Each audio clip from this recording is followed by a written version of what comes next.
बात हो रही है पाकिस्तान क्रिकेट के हवाले से, तो जनाब अहम खबर ये है एशिया कप के हवाले से, क्योंकि अब अगले 1 से 1.5 महीने में यूनाइटेड अरब अमीरात में क्रिकेट का मेला सजने को तैयार है। तो पहली खबर तो ये है कि एशिया कप में रवायती रीफ पाकिस्तान और भारत के मैच के हवाले से जनाब वो टिकट्स जो हैं वो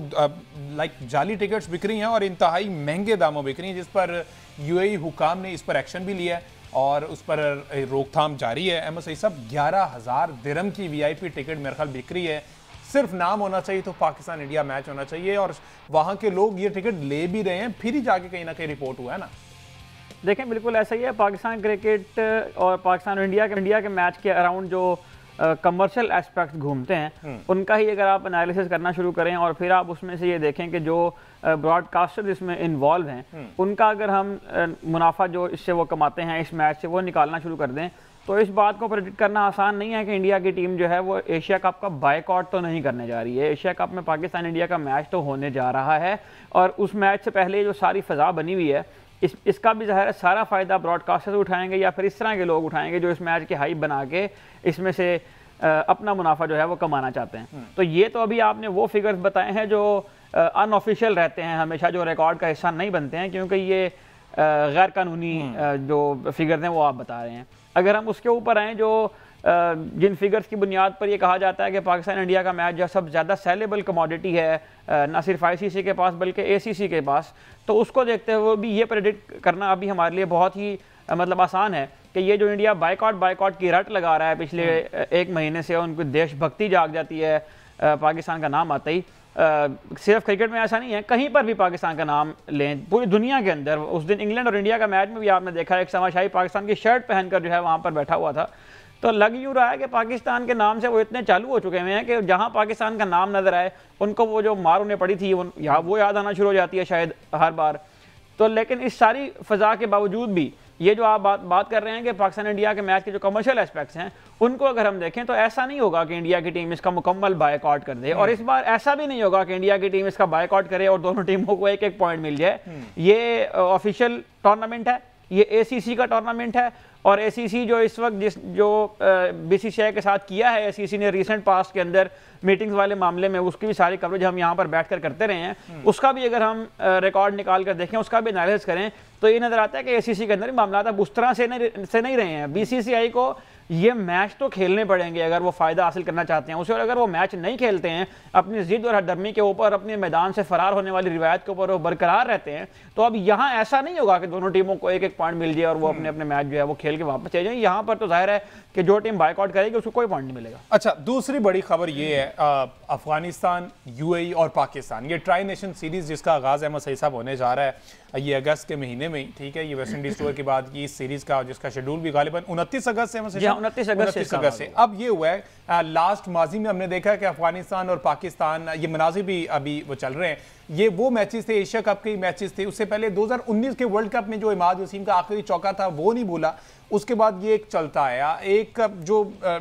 टकराव की सूरत हाल इख्तियार हो जाती ना। अब देखें ये लड़ाई भी हो रही है अफगानियों की पाकिस्तानियों के साथ, और ये इस सारी सूरत हाल से बचने के लिए शारजा की जो इंतजामिया ना, उन्होंने अब ये फैसला कर लिया है कि अब इनको अलग अलग बिठाया जाएगा। एक स्टैंड में बैठेंगे, एक स्टैंड में बैठेंगे, दोनों इकट्ठे नहीं बैठेंगे। हालांकि दोनों भाई हैं, वो सारी जिंदगी उन्होंने गालिबन आधे से ज्यादा जिंदगी पाकिस्तान में गुजारी, लेकिन ये वो कौम है कि ये वो है। मैं देखें, सबसे पहले तो मैं आपने बिल्कुल ठीक कहा कि ये दोनों भाई हैं। पाकिस्तान और अफगानिस्तान जो है ये आपस में इनके मामला चलते रहते हैं इस तरह के, और ये जो भाइयों में लड़ाइयाँ होती हैं ना उनमें आमतौर पर कभी कभार ऊंच नीच हो जाती है, और बड़ा प्रॉब्लम तब होती है जब छोटा भाई जो है ना वो बड़े भाई की जगह लेने की कोशिश करता है। तो मेरा ये ख्याल है कि अफगानिस्तान की जो क्रिकेट है उसको अगर हम एक केस स्टडी के तौर पर लें तो उनका जो अपराइज हुआ है ख़ास तौर पर T20 क्रिकेट के अंदर वो बहुत ही मैग्निफिसेंट है, बहुत ही शानदार है। इसको हम एडमायर करते हैं, इसको हमने न सिर्फ इसको एडमायर किया है बल्कि हमने यहाँ तक लाने में अफगानिस्तान क्रिकेट को जो किरदार अदा किया है वो भी पूरी दुनिया से ढका छुपा नहीं है। लेकिन अगेन मैं वही कहूँगा कि जब छोटा भाई बड़ा भाई बनने की कोशिश करता है तो फिर उसको मार भी पड़ती है। अब कसूर भी तो आप लोगों का है ना, आप लोग अफगानिस्तान से मैच को इस तरह ट्रीट करते हैं जैसे आप लोगों ने मतलब हर दफ़ा पाकिस्तान अफगानिस्तान का मैच होता था, पाकिस्तान इतना करीब लेके जाता था अफगानिस्तान को, हर बार उन्हें उम्मीद दिलाते थे और हर बार अफगानिस्तान को मैच हरा देते थे। तो इस तरह के मामलात में, और ख़ास तौर पर एक ऐसी कंट्री, ये बात ज़रा अहम होगी, इसको ज़रा नोट कीजिएगा, ख़ास तौर पर एक ऐसा मुल्क जो टेस्ट क्रिकेट नहीं खेलता है। अगर आप टेस्ट क्रिकेट नहीं खेलेंगे तो प्लेयर्स के अंदर भी वो टेम्परामेंट डेवलप नहीं होगा कि अब ऑस्ट्रेलिया के साथ अगर इनका टेस्ट मैच हो और 5 दिन ये वहां जाके ऑस्ट्रेलियंस की स्लेजिंग को सुने और वो तरह तरह की जो बातें करते हैं और जिस किस्म के अंदाज में वो मैनिपुलेट करने की कोशिश करते हैं प्लेयर्स को, उस सारे प्रोसेस से गुजर कर अगर एक प्लेयर आएगा तो उसका टेम्परामेंट ही अलग होगा। ये अनफॉर्चुनेटली ये प्लेयर्स वो हैं जो सारे T20 क्रिकेट खेले। इसमें भी अगर आप देखें तो जिस तरह से प्लेयर ग्रूम करता है वो उतना ही हमें रिस्पेक्टेबल और उतना ही मेच्योर हमें नजर आता है। मोहम्मद नबी हैं, राशिद खान हैं, इन सारों के करियर का आगाज आप देखें और फिर बिल्डअप की तरफ जाएं, जो जिस तरह उनका एक्सपीरियंस अब बढ़ता गया है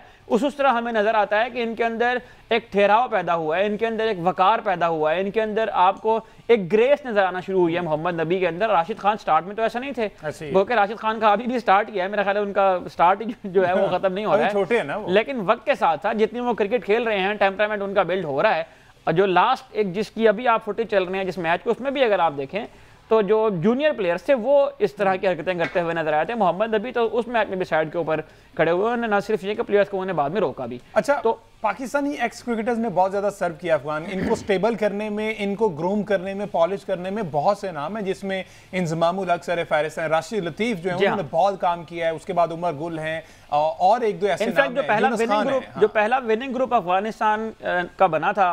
क्रिकेटिंग सर्किट के अंदर, उसका क्रेडिट शायद राशिद लतीफ को ही जाता है जितनी उन्होंने मेहनत की है इनके साथ। इससे पहले गालिबन कबीर खान एक कोच हैं पाकिस्तान के, वो इनके साथ काम करते रहे, यूनुस खान ने इनके साथ काम किया, राना नवीदुल हसन ने इनके साथ काम किया, इमरान फरहत ने भी 2-3 माह के लिए इनके साथ काम किया जो पाकिस्तान की टीम के साथ भी काम कर रहे हैं।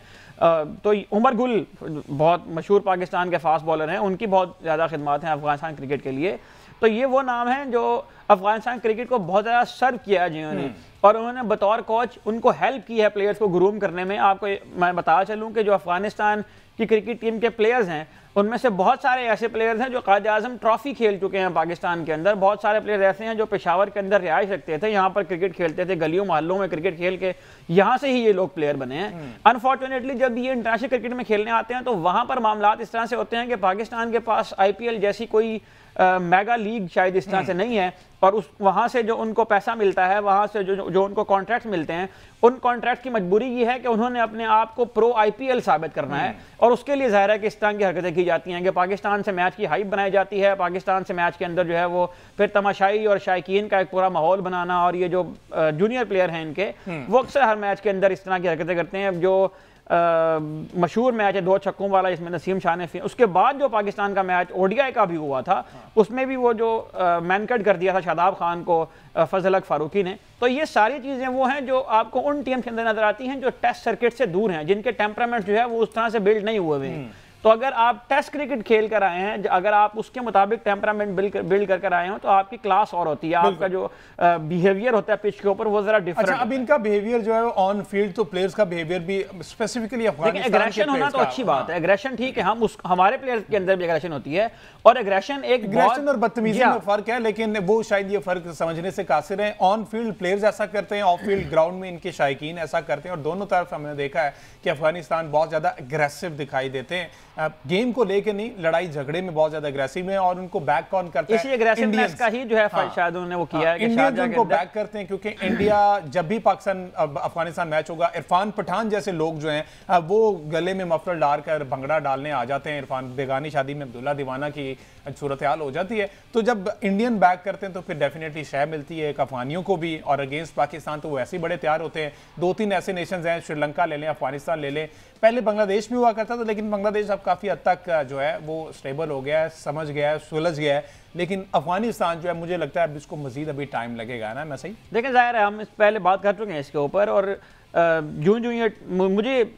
जो समझ आ रही है इनके टेम्परामेंट की, जूं ये टेस्ट क्रिकेट खेलते जाएंगे, जूं ये बढ़ते जाएंगे उस फॉर्मेट के अंदर, उस तरह से प्लेयर्स के अंदर जो टेम्परामेंट डेवलप होगा वो जाहिर है कि उनके अंदर मजीद ठहराव पैदा करेगा। इसका जो हल निकाला है शारजा के अंदर इस बार जो इवेंट होने लगा है, उसमें सेपरेट सीटिंग, जिस तरह से आपने पहले बयान की है कि दोनों कंट्रीज के लिए इनके जो शायकीन है वो आपस में मिक्सअप नहीं होंगे, उनकी एंट्रीज भी अलग होगी, उनकी सीटिंग भी अलग होगी। लेकिन मैं ये समझता हूँ कि इस तरह के मामलात से आप मामले को सुलझाने के बजाय मजीद उलझा देते हैं। बिल्कुल ठीक है, और वो इधर अंदर ग्राउंड में ना करें तो बाहर जाके, जैसे भी ये भी हम देख भी रहे हैं, वो बाहर जाके ऐसी सूरत इख्तियार करने की जिन्होंने करना है उन्होंने बिल्कुल करना है।